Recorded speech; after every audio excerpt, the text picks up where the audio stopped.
Thank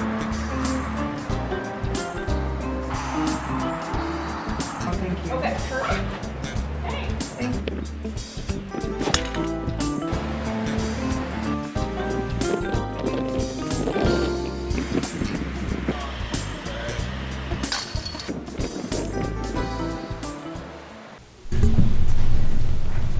Allegiance to the flag of the United States of America and to the republic for which it stands, one nation, under God, indivisible, with liberty and justice for all. We have one proxy tonight. J.B. Portillo has Jan Hagan's proxy. And next up is Celebrating Success. Carmen? Thank you very much. I'm excited to share this opportunity or this success with you. We had an individual call in about 3 or 4 weeks ago, and they had a spouse of an employee had traveled about 2 hours away from here and had a health issue. And the only thing that they could tell the paramedics was that their husband worked for the Bella Vista POA. And so they called Bella Vista POA and said, hey, we need help with this. And they got Caitlin. Caitlin, please stand up. Caitlin is a rock star employee.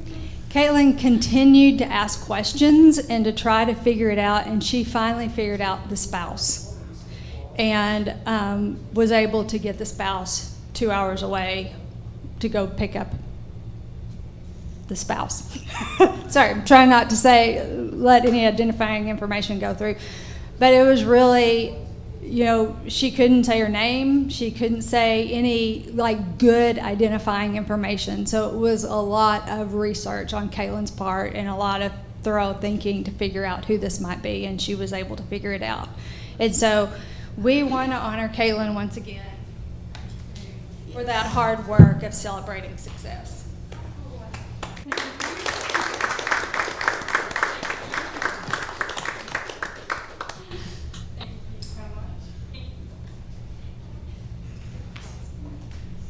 Thank you so much.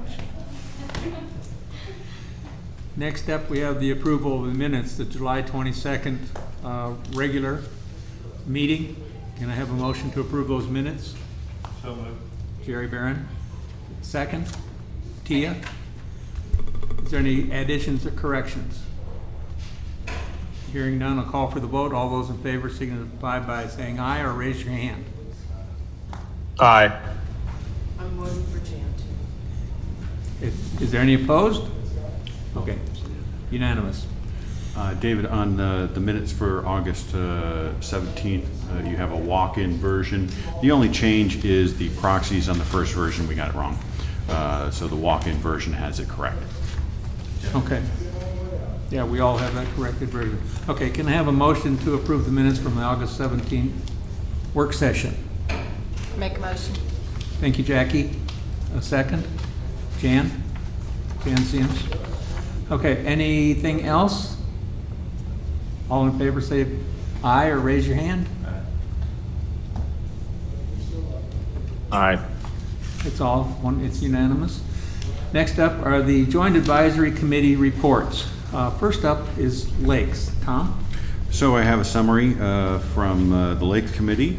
They took an election, or they had an election for their officers, and Matt will remain as the chair, and Ross will be the vice chair.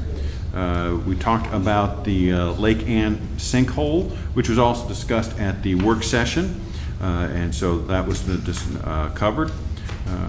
They submitted their 2020 capital projects recommendations,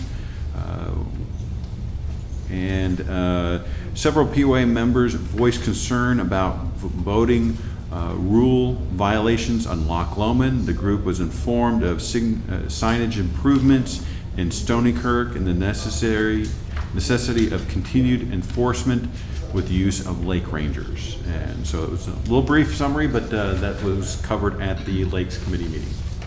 Thank you.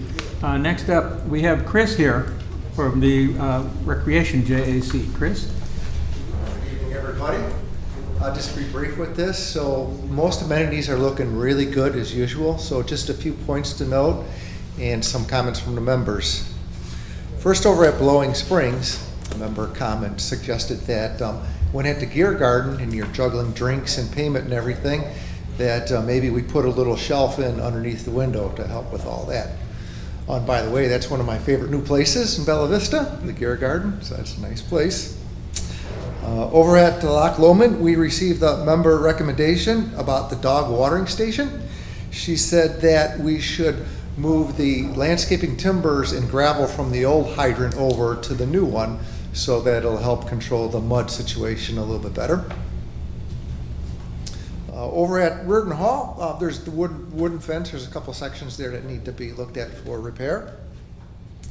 And there's some signage over at the pavilion at Lake Ann that's really worn out and past its useful life, so we should look at replacing those signs at the pavilion.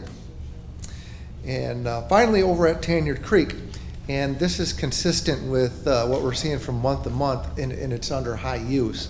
So it's seeing a little bit of stress from that, trash around the area, restrooms that are hard to keep clean.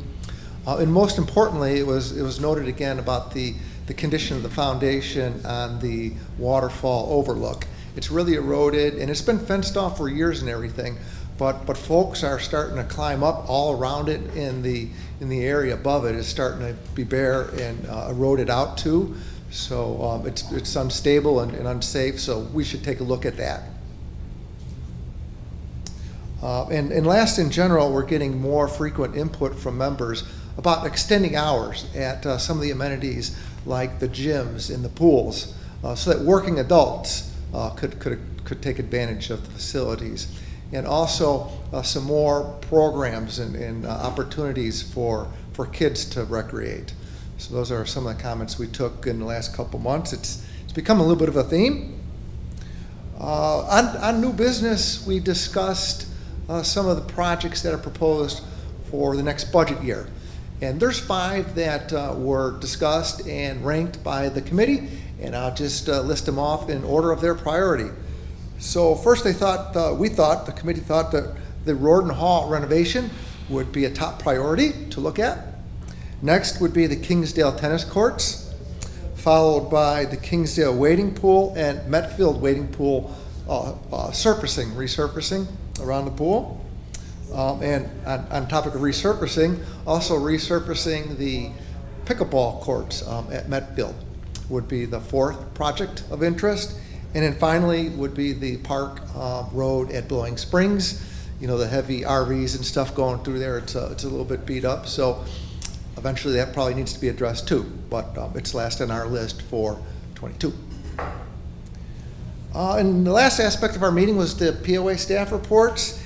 And Trey Anson talked about the new kayak launch that was put in at Loch Lomond. It sounds like it's a really nice piece of work there, so folks should be checking that out. Rick Eccles mentioned some of the lake contacts from the Rangers. They were down a little bit from last year, and some of the people removed were down as well. John Urquhart mentioned that the ranges, the slow period is July and August, but they still need a new ranger, a new superintendent to look over, attendant at the rifle range. So if anyone knows of a candidate, he'd be willing to hear about that. And then finally, Jessica Anson mentioned that the pickleball construction, the new courts over at Branchwood were delayed a little bit by the concrete crews, the construction companies, but as much work as can be done around that is being done, so just a minor issue. And then she covered upcoming class schedules and when the pools are going to close and new hours for things like that. So that was our Recreation Committee meeting for August. So, any questions? Great, thanks. I have one. Oh, okay. Sorry, I think Jan does too. Thought I'd get out here. The members that are asking for new recreation classes for kids and younger age, are there any ideas floating, like any suggestions from that, or just is that a basic, we need more classes? I didn't get quite that detail. The stand-up paddleboarding was mentioned as an example of one of the things they took advantage of, but they didn't indicate what kind of new opportunities they would seek. Okay. But we could keep an ear open for that now, you know, and see Yeah, if I there will is any too now, idea. because I know that's Yeah. definitely a need, and the longer hours, I've seen that on all social media too. Okay, great. Thank you. You mentioned that the area around the waterfall at Lake Ann is getting, I guess, worn. Is that close to the sinkhole? Well, that's at Tanyard Creek, actually. Yeah. Oh, where okay. That is, yeah. And the details of this with some pictures are in the report, in the paperwork, yeah. The monthly report contains that detail. Chris, I have one comment, and this is partly because you come in person, we can ask you more questions. That's So cool, thank you all for right. coming. The pickleball courts at Branchwood, does Jessica have an estimated completion time on that? Looks like Tom may have some information on that. We're going with before the end of the year, Okay. if not sooner. With construction right now and supplies delays, I'd rather say the end of the year, if not sooner, as opposed to give a shorter time frame and disappoint people. So, end of the year. Okay, Thank you, Chris. all right, thank you guys. Next up, golf, JAC. Jason wasn't able to make it, although his spouse was. So here's the update for July. Golf rounds were up over prior year by 1,200 rounds. Year to date, golf rounds for members is up by 563. For guests is up over prior year by 4,130. Range buckets over prior year, 4,286. So you can see that we're very busy on the range, on the golf courses. As with the other two committees, the golf committee submitted their capital recommendations. The Country Club is experiencing some irrigation issues with their sprinkler heads. They're working through it, but it takes a long time. There are 1,024 sprinkler heads at the Country Club, and between all the golf courses, between 5,000 and 6,000. So we have some gravel and debris getting into the sprinkler heads at the Country Club, which is causing problems. They're cleaning it, and then more stuff gets in. So they're definitely struggling right now with that. The sodding at the Country Club and Highlands is doing well. The sprigging at Scottsdale is doing really well, and if you haven't seen the video that Keith and marketing put out, that's really well done. I think it was Jan Hagen's idea to put out these really short videos. If it was someone else's idea, I apologize. They have turned out to be perfect. Very short. I think the video that Keith did for the sprigging was under a minute, so we're getting a lot of views, so great idea. The AJGA, the Junior Golf Tournament, is scheduled September 3rd through 6th at Highlands, and their upcoming meeting is on September 8th at 4 p.m. That was it. Thank you, Tom. You probably noticed the recurring theme in all the reports. Usage of our amenities is up, Well up. up. So that's good, but it also presents problems, which we'll have to deal with sooner or later. The next up is the financial reports. More good news from Stacy.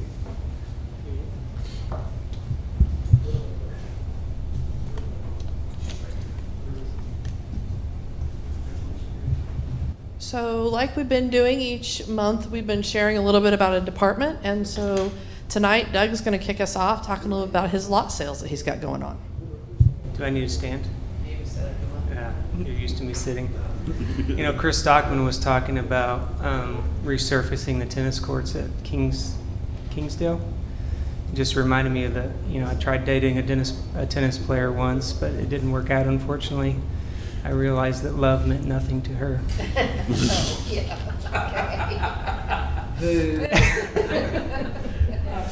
Oh my God. It's so horrible.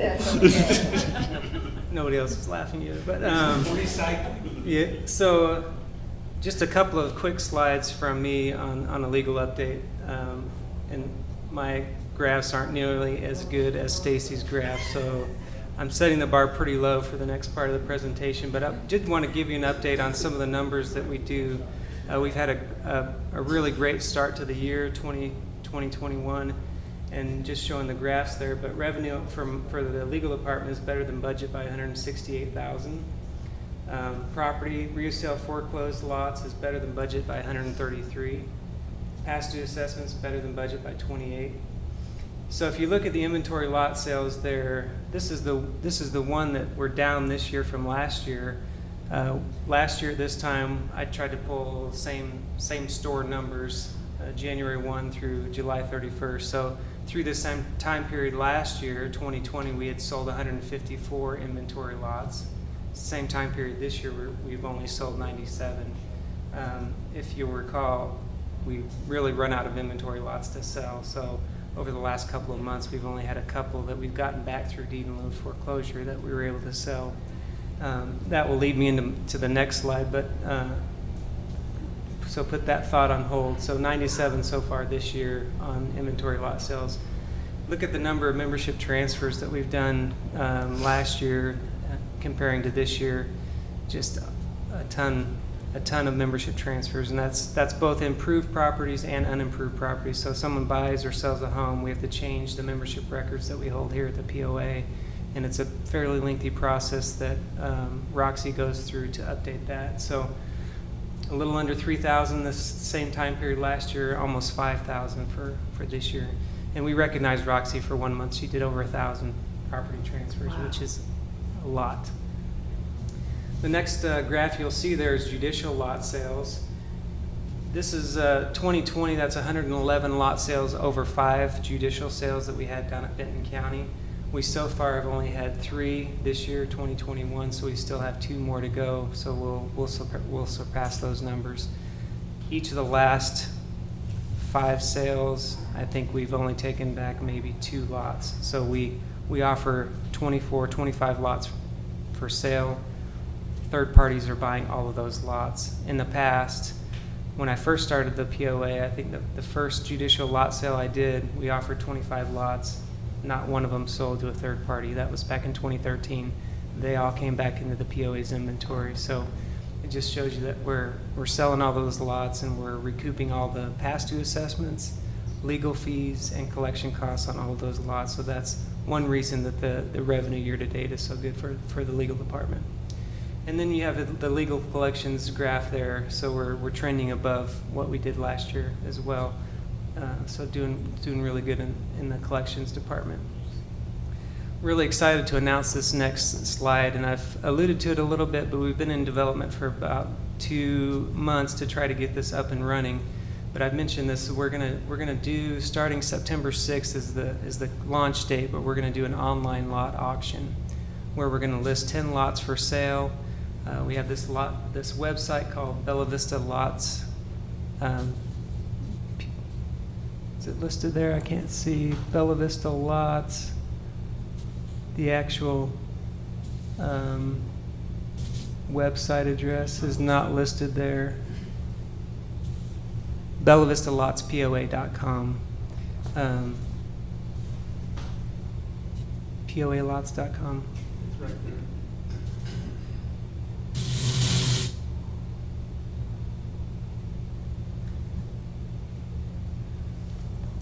Go up. Anyway. We developed this landing page, and it shows, right now it says Bella Vista POA lot auction. Online lot auction, we're going to list 10 lots for sale. People can bid on one or more of those lots, and it's going to be eBay style of an auction. It's going to start on Monday at 10 a.m., and it's going to go through Thursday at 2 p.m. So 10 lots listed. Well, the highest bidder at 2 p.m. on Thursday will be the winning bidder. They'll get an email from us, and we'll arrange payments for them through that. So we've got enough lots to do 2.5 months so far. So we're trying to increase those lots that we take back through deed in lieu of foreclosure. So I file foreclosure actions on all these that are past due in assessments. Sometimes they will contact us, and we will offer them a deed in lieu of foreclosure. And so those lots are what we're going to be offering on the online lot auction. So very excited about this. Again, September 6th is the launch date for that. So any questions on that? That's really awesome. That's exciting. You said eBay style. Is it going to time extend per last bid, so it could go past 2 o'clock? It's not going to stop right at 2 o'clock, is it? It will stop right at 2 o'clock. So if you have to make sure that you're the highest bidder at 2 p.m. I'm a little concerned about that because that makes it easier to fraud and to be the last person. That's why it kind of, the time extension to keep people bidding is typically a better way to go. Yeah, I don't know that there'd ever be an ending time on that. We don't want lots up there perpetually. We're trying to sell them to. Giving up money though. And the address is lotsinbellavista.com. Thank you. Thank you. Did you look it up? Thank you. Lotsinbellavista.com. So if you're interested in visiting, please go there. Just one comment, you took into account Monday is a holiday, that won't matter? Yes. Okay. Yeah, we talked about that.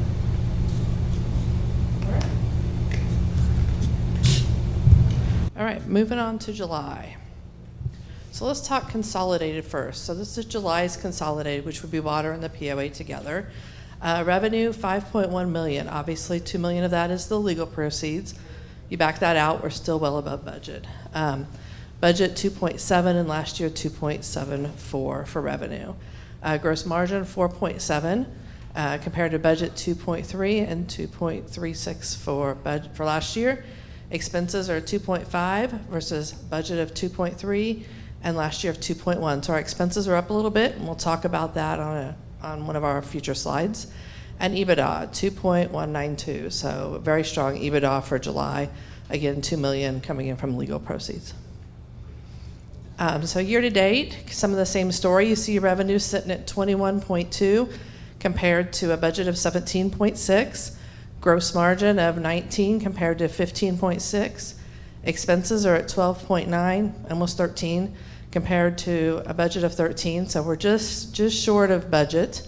And then EBITDA is well above budget at $6 million compared to 2.6. So we'll talk about just the POA. So the POA for July, so some of the variants you'll see, again, the big jump you see off to the right, again, is the $2 million. Miscellaneous income is the legal proceeds.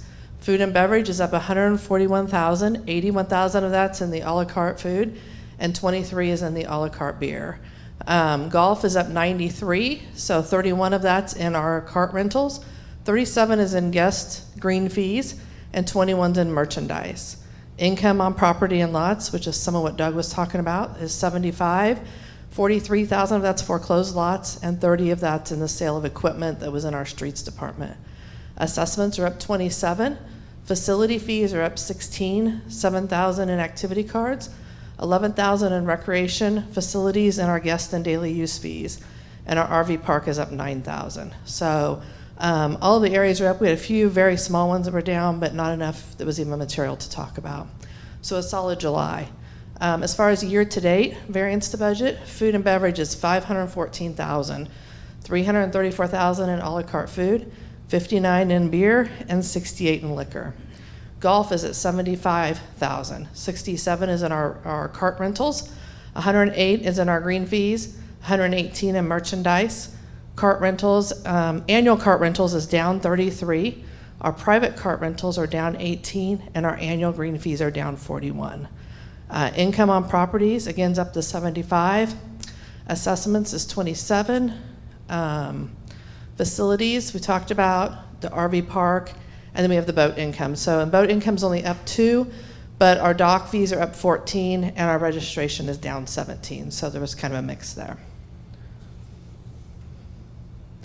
So if you look at our year-to-date expense variances, so salaries and wages were worse than budget by $143,000.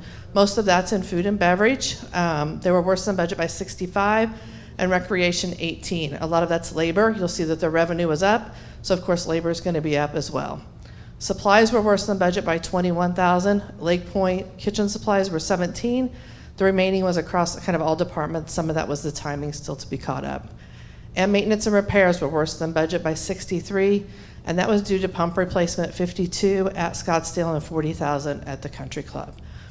At the bottom two charts, one is the POA expense by month. You can kind of see how it's trending along with the budget and last year, so really nothing there. It's kind of what we expect. And EBITDA, so EBITDA, again, it's off the chart because of the $2 million that came in for the legal proceeds. At the top, you'll see the EBITDA for July. July came in at 1.82 million compared to a budgeted loss of 303 and last year of 241. Food and beverage, another great story there. 51,000. Gear Garden ended at an EBITDA of 13, Highlands 2, Lake Point 16, and the BV Bar and Grill 23. So all of them in the black, and they all had a great month. EBITDA year-to-date to budget. Recreation's at 227,000 year-to-date to budget, with the RV park being its biggest variance. Food and beverage is up 186. Again, all the restaurants are profitable. Golf's up 159, with Kingsdale being the biggest variance and Country Club not far behind. And legal's up 141 due to the POA lot sales. So this is just kind of a snapshot of the expenses on the POA side. I kind of went high to low because most people only look at the ones that are driving the biggest expense. You got your supplies, your utilities, your leases. A couple call outs that I did want to make. We talked a minute ago about the pumps that were installed by Golf Maintenance. Had some scope changes on those, so we're looking at those as possible capital projects. So you may hear about those again next month. We're still working through that. So those will either be expense or they may come back to you guys for an approval for capital. And then budget, we have expenses. Again, we talked about our expenses are running pretty close to budget. We've pretty well caught up. If we continue to run revenue really high over our budget as we're expecting or have been doing, you can kind of probably expect that our expenses are going to exceed budget. So just something to watch for. So let's talk about water. So water, revenue, overall, they were worse than budget by 7,000. Water sales was worse than budget by 21, but new service connections were better than budget by 6. Water capital buy-in fees were up by 7,500. On the expense side, operating expenses were worse than budget by 5. Salaries are better than budget by 2. Outside contracts were better than budget by 2. Fuel and oil is worse than budget by 1. And credit card fees were worse than budget by 2. Not a lot there, they're pretty flat. So EBITDA was worse than budget by 2 for July. You can kind of see in the charts to the right, revenue's down a little bit over last year. People are traveling again. I don't think there's so much as kind of the thought, and weather's kind of played into that as well. Water year to date. So year to date revenue is right on track. They're up by 71,000. Cost of goods, they're missing budget a little bit by 13. Labor and benefits are they're better than budget by 43. Our expenses are worse than budget by about 10, and EBITDA is over by 92. So pretty much right on budget, right what you would expect.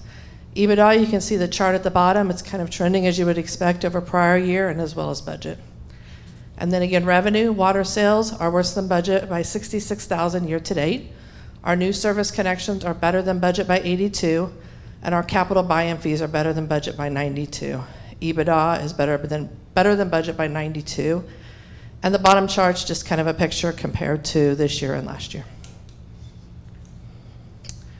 Again, expenses, you can kind of see I went from low to high on this one, but actual overall year-to-date better than budget by 33. Their cost of goods is worse than budget by 13. Salaries and benefits were better than budget by 42. Supplies were worse than budget by 33, and credit cards were worse than budget by 11. Not a big story there, nothing to really call out. So let's talk about consolidated. So this is my fun graph for the day. So we're racing to the finish. Having some great revenue, so I had to see how close we were to hitting our annual budget. So golf's 72% of the way there, so a little further and they'll be across the finish line. Recreation's at 82, food and beverage is at 81, water's at 59, and lakes and parks is at 85. So having a great revenue year. EBITDA, so this is EBITDA by department. We share this every month. Again, total consolidated 3.44 or 3.45. Water 91 and POA 3.36. You can see at the top the ones that are negative, and then each department, it just progressively gets larger based on the department. So the cash position. So the POA reserves is still sitting at $315,000. Water restricted, which is the bond, is at 1.1. Water is at 3.34, and the POA is at 3.71. The water to POA loan, we paid $10,000 again in July, just kind of chipping away at it, with a balance due of $2.58 million. So I know some of you are probably going to ask, why don't we pay off the water loan now that we got the $2 million? And I thought a lot about that because I expected that question to come up tonight. And the thing that I would tell you, Tom may feel differently, the thing I would tell you is we're getting ready to go into our budgets. We're going to have a lot of capital requests coming in for next year. There's no hurry to pay it off. The money's not going anywhere. So I would recommend that you just sit on it, get through the budget for 2022, reevaluate after the approved budget for 2022, and then if you want to pay it off at that point or pay it down, then that would be my recommendation. Key financial performance indicators. So I'm not going to spend a lot of time, but year to date through July 2021, you can just see how busy everybody's been compared to last year. Activity cards are up.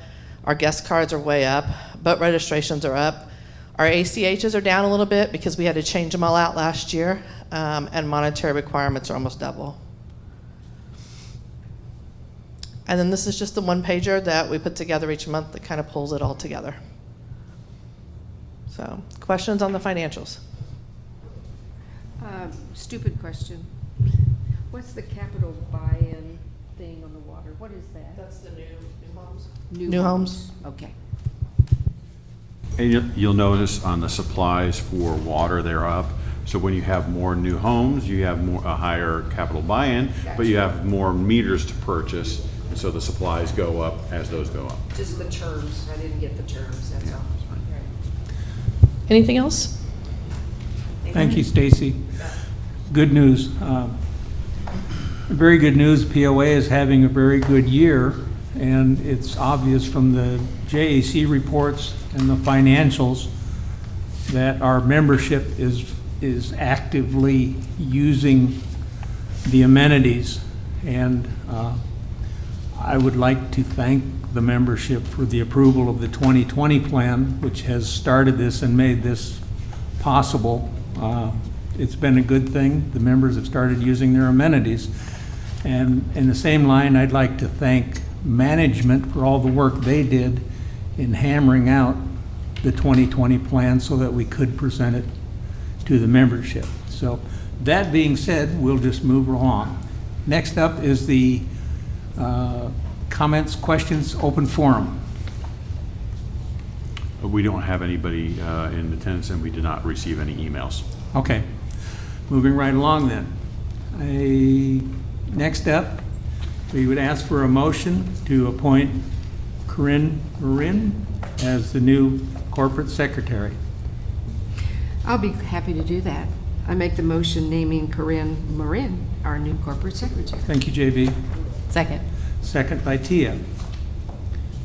I don't anticipate any discussion, so I'm going to call for a vote. All those in favor?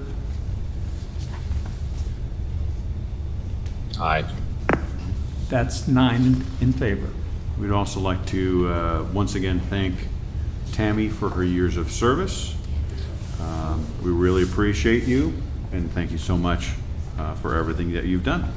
And your last day was over a week ago, and you're here helping out to smooth the transition, which really speaks to your character, and we really appreciate that. Thank you. I think we need to give her. Thank you, Tammy. Next up, we have the first reading of a change to policy 8.01, officers, directors and officers indemnification. As I said, this is the first of 2 potential votes. Do we have a motion? You'll find that on page 9. Do we have a motion to approve that? Yeah, I'll make a motion to approve the changes to the policy 8.01, directors and officers identification as recommended. This is the first of 2 required readings. Thank you, Jerry. A second? I second. JB seconds that. Is there any discussion on this? Hearing none, I'll call for the vote. All those in favor signify by saying aye or raise your hand.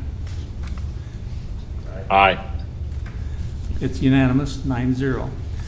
Next up is the potential for a cell tower buyout proposal, cell tower lease buyout proposal. Tom, did you have something to say? Yeah, so I'll give you the edited version, since we've gone over this a few times and this was covered during the work session. But currently we have 4 leases in place for cell tower equipment on the top of our water towers, on top of 4 water towers. It brings in $40,000 a year. The lease escalates by 2% each year, and over a 20-year period, we're anticipating that it'll bring in $973,000. Since that's future money, Stacy went through and after consulting with a number of people in the industry and so forth, was able to calculate a net present value of $686,000. Keep in mind that that's a very debatable number because you're looking into the crystal ball over a 20-year period, so you could probably bring in 100 economists and half would say that number is too high and the other half would say it's too low. But we feel it's a conservative estimate. The offer on the table is for $500,000. That would be paid all at once for a 25-year licensing agreement. So there's definitely positives and negatives to it. Some of the positives are that the 25-year lease is cancelable. So if technology were to change, that would, we wouldn't necessarily receive that future income. So having the $500,000 up front is a good thing, but you're taking a discount, so there's risk involved. So the board has been discussing this back and forth, and some of the thought process was to potentially table this. At about the same time that this is occurring, we're also dealing with the Lake Ann spillway and the sinkhole up there, and at the work session the board approved the engineering for that, which is $70,000. So we don't have the final dollar amount for that repair work, but if the engineering is $70,000, that gives you a pretty good idea that the repair is going to be a pretty large chunk of change. So while these are unrelated topics, they're occurring at about the same time, and my only concern is that if we take a heavy hit on the Lake Ann spillway, that could possibly reduce our ability to make some nice capital improvements for the coming year, which the membership would very much appreciate. So one of the things that was recommended is potentially we table this for a few months, wait until we find out how much the Lake Ann spillway is going to cost. If it came back at $100,000, I think everybody would be like, okay, they're totally unrelated issues, let's just not even connect them.